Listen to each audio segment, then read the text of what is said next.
കറന്നെടുക്കൽ കഴിഞ്ഞിട്ടില്ല, അത് തുടരുകയാണ്. മാംസഭോജികളായ ദംഷ്ട്രയോട് കൂടിയ മൃഗങ്ങൾ മൃഗരാജാവായ സിംഹത്തെ കുട്ടിയാക്കിക്കൊണ്ട് അവയുടെ ശരീരമാകുന്ന പാത്രങ്ങളിൽ മാംസത്തിന്റെ രൂപത്തിലുള്ള ക്ഷീരത്തെയും, പക്ഷികൾ പക്ഷിരാജാവായ ഗരുഡനെ കുട്ടിയാക്കിക്കൊണ്ട് ചരങ്ങളായ ചെറുജീവികളെയും ഫലമൂലാദികളായ അചരങ്ങളെയും ക്ഷീരത്തിന്റെ രൂപത്തിൽ കറന്നെടുത്തു. ഇവിടെ നേതാക്കന്മാരാണ് പശുക്കിടാവ് ആവുന്നത്. അതും ശ്രദ്ധിക്കേണ്ടുന്ന ഒരു കാര്യമാണ്. നേതാക്കന്മാരാരും പ്രതിഷേധിച്ചിട്ടില്ല. ഏതെങ്കിലും ഒരു അണിയെ പിടിച്ച് പശുക്കുട്ടിയാക്കി വേണ്ടതെടുക്കുകയല്ല ചെയ്തത്. നേതാക്കന്മാർ സ്വയം പശുക്കിടാവായി വേണ്ടത് കറന്നെടുത്ത് ബാക്കിയുള്ളവർക്ക് കൊടുക്കുകയാണ് ചെയ്യുന്നത്. ഭൂമിയിൽ നിന്ന് ആവശ്യമായിട്ടുള്ളതെടുത്ത് എല്ലാവർക്കും വേണ്ടി കൊടുക്കുക. തനിക്ക് മാത്രമായിട്ട് അനുഭവിക്കാനുള്ളതല്ല ഈ ലോകം.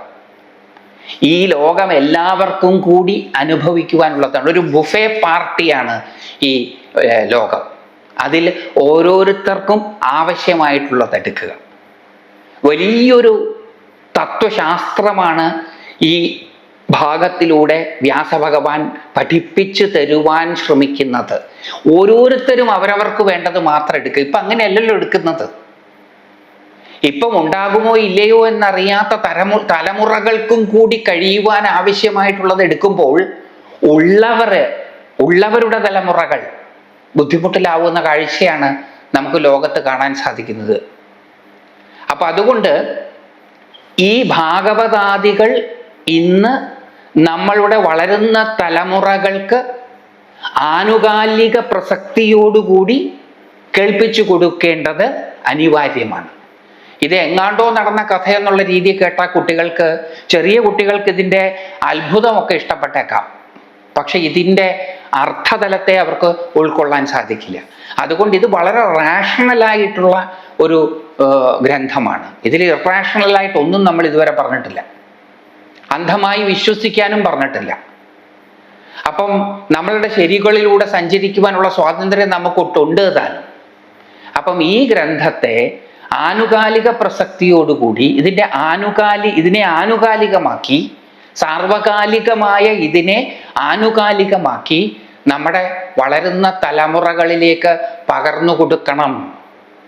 ആ പകർന്നു കൊടുക്കലിലൂടെ മാത്രമേ ഇന്ന് ലോകത്തെ വ്യാപിച്ചിരിക്കുന്ന സ്വാർത്ഥത എന്ന വിഷത്തെ ഇല്ലാതെയാക്കാൻ സാധിക്കുകയുള്ളൂ.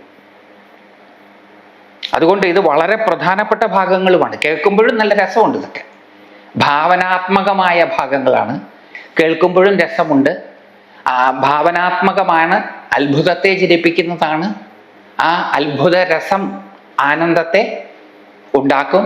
ആനന്ദം എപ്പം എങ്ങനെ ഉണ്ടായാലും അത് ചിദാനന്ദ സ്വരൂപം തന്നെ ആണ്. മാംസഭോജികളായ ദംഷ്ട്രയോടുകൂടിയ മൃഗങ്ങൾ മൃഗരാജാവായ സിംഹത്തെ കുട്ടിയാക്കിക്കൊണ്ട് അവയുടെ ശരീരമാകുന്ന പാത്രത്തിൽ മാംസത്തിന്റെ രൂപത്തിലുള്ള ക്ഷീരത്തെയും, പക്ഷികൾ പക്ഷിരാജാവായ ഗരുഡനെ കുട്ടിയാക്കിക്കൊണ്ട് ചരങ്ങളായ ചെറുജീവികളെയും ഫലമൂലാദികളായ അചരങ്ങളെയും ക്ഷീരത്തിന്റെ രൂപത്തിൽ കറന്നെടുത്തു. അപ്പം ഈ ചരങ്ങളായ ചെറുജീവികളെ അവര് കറന്നെടുത്തതാണ്. ഇനി ഈ ചെറുജീവികൾക്ക് അന്നം കിട്ടാൻ അവർക്കും കറന്നെടുക്കാം.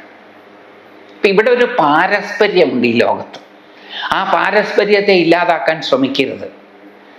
ഞാനും നിങ്ങളും അടങ്ങുന്ന മനുഷ്യര് മാത്രമല്ല ഈ ലോകത്തുള്ളത്.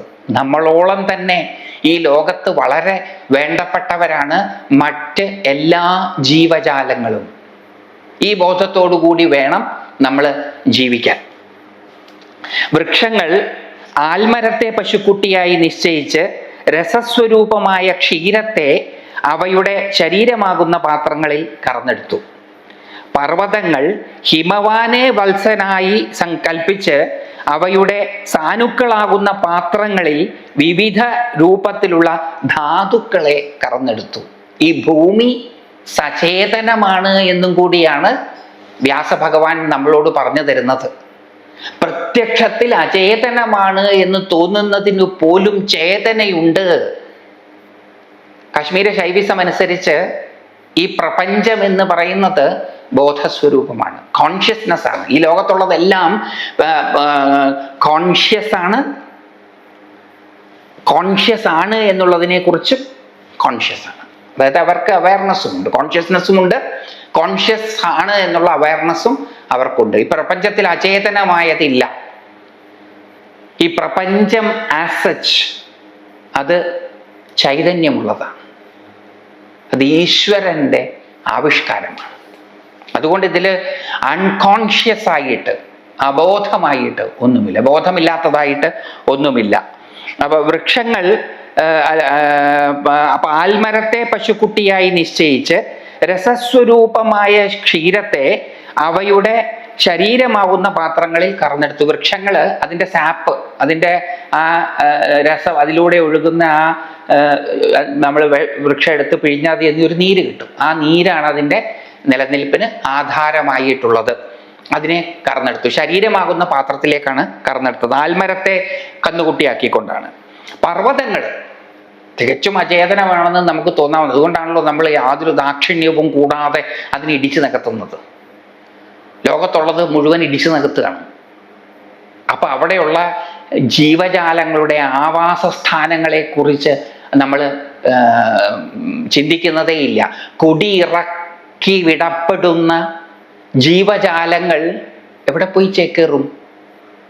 അവർക്കും കൂടിയുള്ളതാണ് ഈ ഭൂമി എന്ന ധാരണ ഒട്ടുമില്ലാതെ വികസനം എന്ന വികലമായ സങ്കല്പത്തെ സങ്കല്പിക്കുന്നു മനുഷ്യൻ. മനുഷ്യന്റെ ഈ വികലമായ വികസനം ഇരിക്കുന്ന കൊമ്പ് മുറിക്കുന്നത് പോലെ തന്നെയാണ്. നമ്മൾ വാസ്തവത്തിൽ നമ്മൾ ഓരോരുത്തരെയും നോക്കിയാണ് ചിരിക്കേണ്ടത്, നമ്മളുടെ വിവരമില്ലായ്മയെക്കുറിച്ച് ചിന്തിച്ച്. അത് സർക്കാരല്ലേ ചെയ്യുന്നത് എന്ന് നമുക്ക് പറഞ്ഞൊഴിയുവാൻ സാധിക്കുകയില്ല. എൻ്റെയും നിങ്ങളുടെയും മനോഭാവത്തിൻ്റെ പ്രതിഫലനമാണ് ഈ സർക്കാരുകൾ.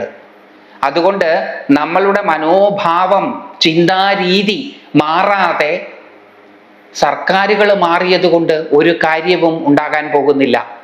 മാറ്റം ഉണ്ടാകേണ്ടത് പുറത്തല്ല, മാറ്റം ഉണ്ടാകേണ്ടത് ഓരോരുത്തരുടെയും അകത്താണ്, ചിന്താ രീതിയിലാണ്. അതില്ലാതെ ഇതൊന്നും കൊണ്ട് കാര്യമുണ്ടാവുകയില്ല. പർവ്വതങ്ങൾ ഹിമവാനെ വത്സനായി കന്നുകുട്ടിയായി കൽപ്പിച്ച് അവയുടെ സാനുക്കളാകുന്ന പാത്രങ്ങളിൽ, താഴ്വാരങ്ങളാകുന്ന പാത്രങ്ങളിൽ, എന്ത് മനോഹരമായ കൽപ്പനയാണ് എന്നൊന്ന് ആലോചിച്ച് നോക്കൂ. താഴ്വാരങ്ങളാകുന്ന പാത്രങ്ങളിൽ വിവിധ രൂപത്തിലുള്ള ധാതുക്കളെ കറന്നെടുത്തു. ആ ധാതുക്കളാണ് പർവ്വതങ്ങളുടെ ജീവൻ ആധാരമായി നിൽക്കുന്നത്. എല്ലാ പർവ്വതങ്ങളിലും എന്തെങ്കിലുമൊക്കെ ധാതുക്കൾ ഉണ്ടാവും. മനുഷ്യന് ഉപയോഗിക്കാൻ പറ്റുന്നത് മാത്രമാണ് മൂല്യമുള്ളത് എന്ന ധാരണയും തെറ്റാണ്. ഈ ലോകത്തിൽ ഏതെങ്കിലും ജീവജാലങ്ങൾക്ക് ഉപയുക്തമാണ് എങ്കിൽ അതിനൊരു മൂല്യമുണ്ട്. അതുകൊണ്ട് മനുഷ്യൻ മാത്രമൊന്നുമല്ല ഈ ലോകത്തിന് മൂല്യമുള്ളതിനെ നിശ്ചയിക്കുന്നത്. മനുഷ്യന് ആവശ്യമുള്ളതെല്ലാം മൂല്യമുള്ളവ, മനുഷ്യന് ആവശ്യമില്ലാത്തതൊന്നും മൂല്യമില്ലാത്തവ എന്ന് മനുഷ്യൻ മാത്രമേ പറയുകയുള്ളൂ. ഇങ്ങനെ എല്ലാവരും തങ്ങളുടെ സംഘമുഖ്യനെ വത്സനായി കൽപ്പിച്ചുകൊണ്ട് തങ്ങൾക്ക് അനുയോജ്യമായ പ്രത്യേകം പാത്രങ്ങളിൽ അവരവരുടെ അഭീഷ്ടസിദ്ധിക്കുതകുന്ന ക്ഷീരത്തെ പൃഥുവിൻ്റെ സ്വാധീനത്തിൽ നിൽക്കുന്നവളും സർവാഭീഷ്ടപ്രദായിനിയുമായ ഭൂമിദേവിയാകുന്ന പശുവിൽ നിന്ന് കറന്നെടുത്തു. എല്ലാവരും, ബാക്കി പറഞ്ഞിട്ടില്ല, ഇനി ആരുടെയെങ്കിലും ഒക്കെ നമുക്ക് ചേർക്കണമെങ്കിൽ ഈ കൂട്ടത്തിൽ ചേർക്കാം. എല്ലാവരും, ഒരാളെയും ഒഴിവാക്കിയിട്ടില്ല. ഓൾ ഇൻക്ലൂസീവാണ് ഭാരതീയ സംസ്കാരം. ഇത് എക്സ്ക്ലൂസീവ് ആക്കി മാറ്റിയിട്ടുണ്ടെങ്കിൽ അതിൻ്റെ ഉത്തരവാദികൾ ഇതിനെ തെറ്റായ രീതിയിൽ വ്യാഖ്യാനിച്ചവർ മാത്രമാണ്. ഇത് ശരിക്കും, ഈ സംസ്കൃതി ശരിക്കും എല്ലാവരെയും ഉൾക്കൊള്ളുന്നതാണ്. എല്ലാവർക്കും വേണ്ടത് കൊടുക്കുവാൻ ഇതിനകത്ത് ധാരാളമുണ്ട്. അത് ഒരു കൂട്ടര് മാത്രം കൈയടക്കി വെച്ചിട്ടുണ്ടെങ്കിൽ അതിൻ്റെ ഉത്തരവാദികൾ അവരവർ തന്നെയാണ്, അല്ലാതെ ഈ സംസ്കാരം അല്ല. ഇവിടെ എല്ലാവരും, അത് എല്ലാവരും എന്ന് പറഞ്ഞാൽ ലിറ്ററലി തന്നെയാണ്, എല്ലാവരും, ചേതനവും അചേതനവുമായ എല്ലാവരും തങ്ങളുടെ സംഘമുഖ്യനെ വത്സനായി കൽപ്പിച്ചുകൊണ്ട് തങ്ങൾക്ക് അനുയോജ്യമായ പ്രത്യേകം പാത്രങ്ങളിൽ, കൈയിട്ട് വാരാൻ നിന്നുമില്ല, മറ്റുള്ളവരുടെ പാത്രത്തിൽ നിന്ന് കൈയിട്ട് അതെനിക്ക് വേണം എന്നല്ല പറഞ്ഞത്. എനിക്ക് വേണ്ടത് എന്താണെന്ന് മനസ്സിലാക്കിയിട്ട് എനിക്ക് യോഗ്യമായ ഒരു പാത്രത്തിൽ ഞാൻ എനിക്ക് വേണ്ടത് കറന്നെടുക്കുകയാണ്. പ്രത്യേകം പ്രത്യേകം പാത്രങ്ങളിൽ അവരവരുടെ അഭീഷ്ടസിദ്ധിക്കുതകുന്ന ക്ഷീരത്തെ, അവരവരുടെ അഭീഷ്ടസിദ്ധിക്ക്, അവരവരുടെ ആഗ്രഹ സാഫല്യത്തിന് ഉതകുന്ന ക്ഷീരത്തെ. ഇതൊക്കെ വളരെ പ്രധാനപ്പെട്ട പോയിന്റുകളാണ്. ആരാണ് ഓരോരുത്തരുടെയും അഭീഷ്ടത്തെ നിശ്ചയിക്കുന്നത്? ഓരോരുത്തരുടെയും അഭീഷ്ടം അവർക്ക് സഹജമായിട്ടുള്ളതാണ്. ആ സഹജമായിട്ടുള്ള സ്വഭാവമനുസരിച്ചിട്ടുള്ള അഭീഷ്ടങ്ങളെ തിരിച്ചറിഞ്ഞതിന് സിദ്ധിക്ക് വേണ്ടത് കറന്നെടുക്കണം എന്നാണ് പറയുന്നത്. അങ്ങനെ അഭീഷ്ട സിദ്ധിക്ക് ഉതകുന്ന ക്ഷീരത്തെ പൃഥുവിൻ്റെ സ്വാധീനത്തിൽ നിൽക്കുന്നവളും. പൃഥുവിൻ്റെ സ്വാധീനത്തിലാണ് ഈ ഭൂമി നിൽക്കുന്നത്. രാജാവിൻ്റെ സ്വാധീനത്തിലാണ് ഭൂമി നിൽക്കുന്നവളും സർവാഭീഷ്ടപ്രദായിനിയുമായ ഭൂമിദേവിയാകുന്ന പശുവിൽ നിന്ന് കറന്നെടുത്തു. കുരുകുലോത്തമ, വിതുരരെ വിളിക്കുന്നതാണ് മൈത്രേയ മുനി.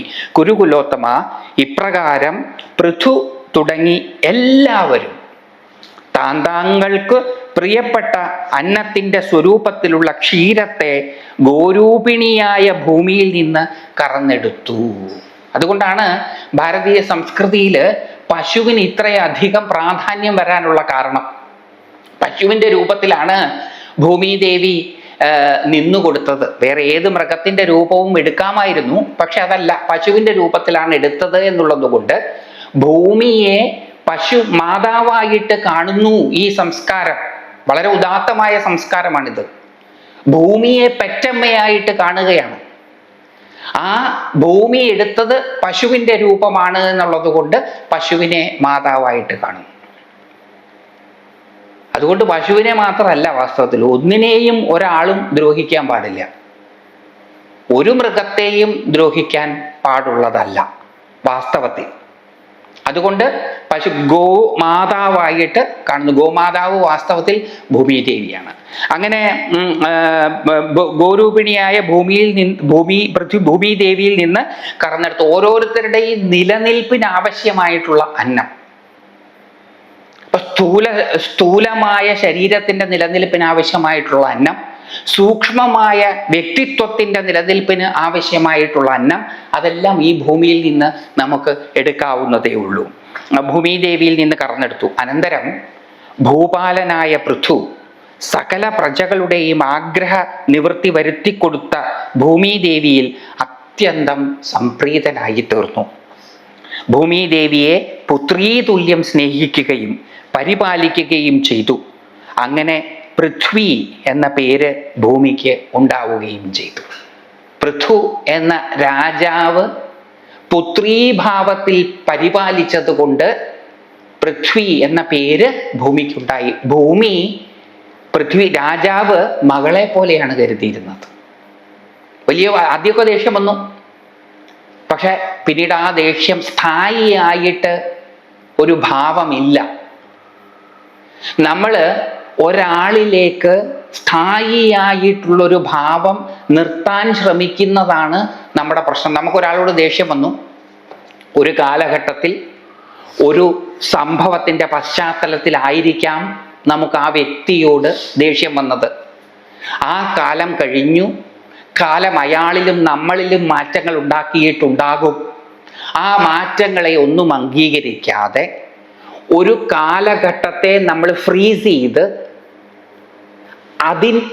ആ കാലഘട്ടത്തിൽ നമ്മളുടെ ഓർമ്മകളെ കുടുക്കി കെട്ടിവെച്ച് മുന്നോട്ട് പോയ കാലത്തെ അംഗീകരിക്കാതെ ഭൂതകാലത്തിൽ നിൽക്കുന്നതാണ് പല പ്രശ്നങ്ങൾക്കും കാരണം. വാസ്തവത്തിൽ ഭാവങ്ങൾ മാറി മാറി മാറി വരും. ദേഷ്യം, സന്തോഷം, അറപ്പ്, വെറുപ്പ്, ഇതൊക്കെ മാറി മാറി വരുന്ന ഭാവങ്ങളാണ്. ഇതിനൊന്നും സ്ഥായിത്വമില്ല, സ്ഥിരമായതല്ല ഇതൊന്നും. അതുകൊണ്ട് പൃഥുവിന് ഭൂമിദേവിയോട് ദേഷ്യമുണ്ടായിരുന്നു. അതിനൊരു കാരണമുണ്ട്. അത് കഴിഞ്ഞപ്പോഴോ ഭൂമിദേവിയോട് ഇദ്ദേഹത്തിന് വാത്സല്യമാണ് ഉണ്ടായത്. ആരോടാണോ ദേഷ്യമുണ്ടായത് അതേ ആളോട് വാത്സല്യം ഉണ്ടാവുകയാണ്. പുത്രീഭാവത്തിൽ അനന്തരം ഭൂപാലനായ പൃഥു സകല പ്രജകളുടെയും ആഗ്രഹ നിവൃത്തി വരുത്തിക്കൊടുത്ത ഭൂമിദേവിയിൽ അത്യന്തം സംപ്രീതനായി തീർന്നു. ഭൂമിദേവിയെ പുത്രീതുല്യം സ്നേഹിക്കുകയും പരിപാലിക്കുകയും ചെയ്തു. അങ്ങനെ പൃഥ്വി എന്ന പേര് ഭൂമിക്ക് ഉണ്ടാവുകയും ചെയ്തു. രാജരാജനും ഭഗവാൻ മഹാവിഷ്ണുവിൻ്റെ അംശജാതനുമായ പൃഥു തൻ്റെ വില്ലിൻ്റെ അഗ്രം കൊണ്ട് പർവ്വത ശിഖരങ്ങളെ ചൂർണപ്രായമാക്കി താഴ്ന്ന പ്രദേശങ്ങളെ നികത്തിയെടുത്തു. ഭൂമിയുടെ ഉപരിതലം മിക്കവാറും സമതലമാക്കി കൃഷിക്ക് ഉപയുക്തമാക്കി. പൃഥു തൻ്റെ വില്ലിൻ്റെ അഗ്രഭാഗം കൊണ്ടാണ് ഈ മലകളെ ചൂർണപ്രായമാക്കിയത്. പൃഥു അന്ന് സമതലമാക്കിയപ്പം അവശേഷിച്ച പർവ്വതങ്ങളെയാണെന്ന് തോന്നുന്നു പൃഥുവിൻ്റെ പിൻതലമുറക്കാരാണ് എന്നുള്ള ഭാവത്തിൽ നമ്മളും ചൂർണപ്രായമാക്കിക്കൊണ്ടിരിക്കുന്നത്.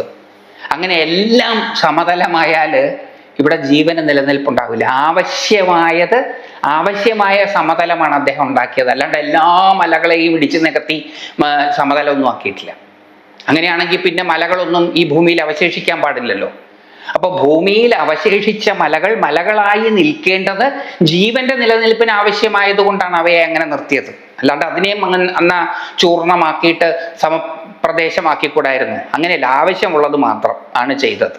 അപ്പം ആദ്യം ഉഴുതതും അദ്ദേഹം തന്നെയാണ്. അദ്ദേഹത്തിന്റെ കലപ്പയായിട്ട് അദ്ദേഹം ഉപയോഗിച്ചത് അദ്ദേഹത്തിന്റെ വില്ലിന്റെ അഗ്രഭാഗമാണ്. ആ വില്ലിന്റെ അഗ്രഭാഗം കൊണ്ട് പർവ്വത ശിഖരങ്ങളെ ചൂർണപ്രായമാക്കി താഴ്ന്ന പ്രദേശങ്ങളെ നികത്തിയെടുത്തു. ഭൂമിയുടെ ഉപരിതലം മിക്കവാറും സമതലമാക്കി കൃഷിക്ക് ഉപയുക്തമാക്കി.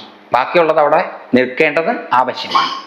പിന്നീട് ഭഗവാന്റെ അംശാവതാരമായ പൃഥു മഹാരാജാവ് പ്രജകൾക്കെല്ലാം ഉപജീവന പദാർത്ഥങ്ങൾ പ്രദാനം ചെയ്യുകയും അവർക്ക് നിർഭയം വസിക്കുവാൻ പറ്റിയ വാസസ്ഥാനങ്ങളെ കൽപ്പിക്കുകയും ചെയ്തു.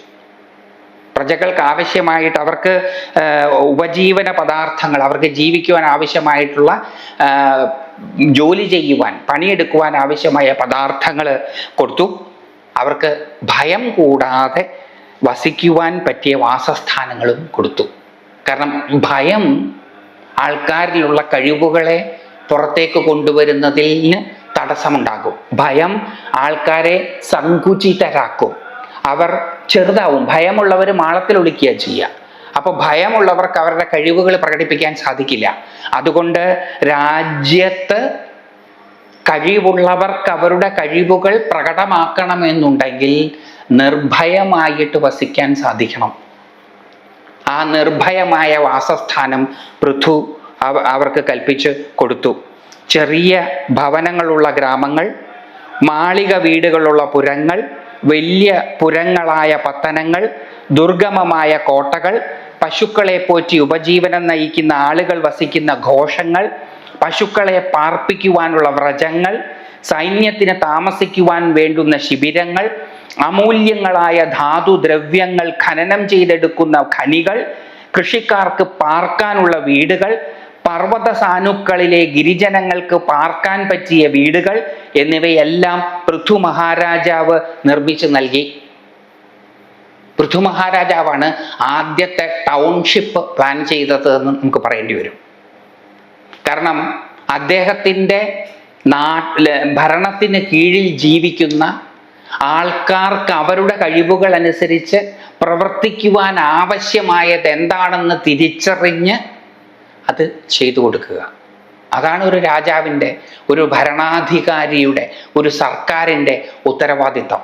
അല്ലാണ്ട് തൻ്റെ ആൾക്കാരെ മാത്രം സന്തോഷിപ്പിക്കുകയും ബാക്കിയുള്ളവരെയൊക്കെ ഉപദ്രവിക്കുകയും ചെയ്യുന്നതല്ല. ഇന്ന് നമ്മൾ ജനാധിപത്യത്തിൽ അതാണ് കണ്ടുവരുന്നത്. ഈ ജനാധിപത്യം എന്ന് പറയുന്നത് എങ്ങനെയാണ് ശ്രേഷ്ഠമായതാണ് എന്ന് പറയുന്നത് എന്ന് മനസ്സിലാക്കാൻ സാധിക്കുന്നില്ല. വേറെ നിവൃത്തിയൊന്നും നമുക്കില്ല. മറ്റൊരു രീതിയും നമുക്ക് ഇതുവരെ വെളിപ്പെട്ട് വന്നിട്ടില്ല. അതുകൊണ്ട് ഇതിനെ ഒഴിവാക്കാൻ പറ്റും എന്ന് കരുതാൻ വയ്യ. പക്ഷേ ഇത് ശ്രേഷ്ഠമാണ് എന്ന് കരുതി ഇതിനെ പാടിപ്പുകഴ്ത്തുവാൻ ഒരാൾക്ക് എങ്ങനെയാ സാധിക്കുക? നമ്മൾ കണ്ടിട്ടുള്ള മാറി മാറി വന്നിട്ടുള്ള ഭരണാധികാരികൾ, എത്രയോ ഭരണാധികാരികൾ മാറി വരുന്നത് നമ്മൾ കണ്ടു, എത്രയോ ഭരണകൂടങ്ങൾ മാറുന്നത് നമ്മൾ കണ്ടു. ഇവരെല്ലാം ഏകദേശം ഒരേപോലെ തന്നെയാണ് പെരുമാറിയിട്ടുള്ളത്. വലിയ വ്യത്യാസങ്ങളൊന്നും ഉണ്ടാക്കിയിട്ടില്ല. അപ്പൊ അതുകൊണ്ട് ഈ ഒരു സംവിധാനമാണ് ലോകത്തെ ഏറ്റവും മഹത്തരമായത് എന്ന് എങ്ങനെ പറയാൻ സാധിക്കും? ഇന്ന് ജനാധിപത്യമേ നമുക്കൊരു വഴിയുള്ളൂ, മറ്റെന്തെങ്കിലും ഒരു വഴി തെളിഞ്ഞ് വരുന്നത് വരെ എന്ന് മാത്രമേ പറയാൻ സാധിക്കുകയുള്ളൂ. നമുക്ക് അദ്ദേഹത്തിൻ്റെ ആ ടൗൺ പ്ലാനിങ് ഒന്നും കൂടി കേൾക്കാം. ചെറിയ ഭവനങ്ങളുള്ള ഗ്രാമങ്ങൾ, മാളിക വീടുകളുള്ള പുരങ്ങൾ, എല്ലാവർക്കും ഒരേപോലെയുള്ള വീടുകളല്ല അദ്ദേഹം കെട്ടിക്കൊടുത്തത്. ഇക്വാളിറ്റി എന്നുള്ള പേരിൽ എല്ലാവരും ഒരേപോലെ കഴിയാനല്ല അദ്ദേഹം പറഞ്ഞത്. ചെറിയ ഭവനങ്ങളുള്ള ഗ്രാമങ്ങൾ, മാളിക വീടുകളുള്ള പുരങ്ങൾ, വലിയ പുരങ്ങളായ പട്ടണങ്ങൾ, ദുർഗമമായ കോട്ടകൾ, പശുക്കളെ പോറ്റി ഉപജീവനം നയിക്കുന്ന ആളുകൾ വസിക്കുന്ന ഘോഷങ്ങൾ, പശുക്കളെ പാർപ്പിക്കുവാനുള്ള വ്രജങ്ങൾ, സൈന്യത്തിന് താമസിക്കുവാൻ വേണ്ടുന്ന ശിബിരങ്ങൾ, അമൂല്യങ്ങളായ ധാതുദ്രവ്യങ്ങൾ ഖനനം ചെയ്തെടുക്കുന്ന ഖനികൾ, കൃഷിക്കാർക്ക് പാർക്കാനുള്ള വീടുകൾ, പർവ്വത സാനുക്കളിലെ ഗിരിജനങ്ങൾക്ക് പാർക്കാൻ പറ്റിയ വീടുകൾ എന്നിവയെല്ലാം പൃഥു മഹാരാജാവ് നിർമ്മിച്ചു നൽകി. ഓരോരുത്തർക്കും അവരുടെ ശരികളിലൂടെ നിർഭയം സഞ്ചരിക്കാൻ സാധിക്കുന്നതാണ് സമത്വം. ബാഹ്യമായ സമത്വമല്ല വാസ്തവത്തിൽ സമത്വം. എനിക്ക് എൻ്റെ ശരികളിലൂടെ സഞ്ചരിക്കുവാൻ സാധിക്കുന്നത് പോലെ നിങ്ങൾക്ക് നിങ്ങളുടെ ശരികളിലൂടെയും സഞ്ചരിക്കാൻ സാധിക്കണം നിർഭയരായി. അങ്ങനെ സഞ്ചരിക്കുവാൻ സാധിക്കുന്ന ഒരു ലോകത്തിൽ മാത്രമേ സമത്വം ഉണ്ടാവുകയുള്ളൂ. അതൊക്കെ നമുക്ക് ഈ ഭാഗവത പാരായണ ശ്രവണത്തിലൂടെ കിട്ടുന്ന അമൂല്യങ്ങളായിട്ടുള്ള തിരിച്ചറിവുകളും കൂടിയാണ്. പൃഥു മഹാരാജാവിന് മുമ്പുണ്ടായിരുന്ന രാജാക്കന്മാരുടെ കാലത്ത് ഇതുപോലുള്ള നിർമ്മാണ രീതി നിലവിലില്ലായിരുന്നു. പൃഥു ചക്രവർത്തിയാണ് ഈ രീതി ആദ്യമായി ആവിഷ്കരിച്ചത്. ആദ്യത്തെ ടൗൺ പ്ലാനിങ് ഇദ്ദേഹമാണ് നടത്തിയത്. അതുകൊണ്ടാണ് ആളുകൾ അദ്ദേഹത്തെ ആദ്യത്തെ രാജാവ് എന്ന് വിശേഷിപ്പിക്കുന്നത്. അതിനു മുമ്പ് രാജാക്കന്മാരില്ലാഞ്ഞിട്ടല്ല, അതിനു മുമ്പുണ്ടായിരുന്ന രാജാക്കന്മാരൊന്നും പ്രജകളുടെ മനസ്സിനെ അറിഞ്ഞ് പ്രവർത്തിച്ചവർ ആയിരുന്നില്ല. പൃഥുവാണ് ആദ്യമായിട്ട് തൻ്റെ പ്രജകളുടെ മനസ്സിനെ അറിഞ്ഞ് അവരുടെ ശരികളിലൂടെ സഞ്ചരിക്കുവാൻ, നിർഭയരായി സഞ്ചരിക്കുവാൻ ഉള്ള അവസരം അവർക്കുണ്ടാക്കി കൊടുത്തത്. അതുകൊണ്ടാണ് അദ്ദേഹത്തെ ആദ്യത്തെ രാജാവ് എന്ന് വിശേഷിപ്പിക്കുന്നത്.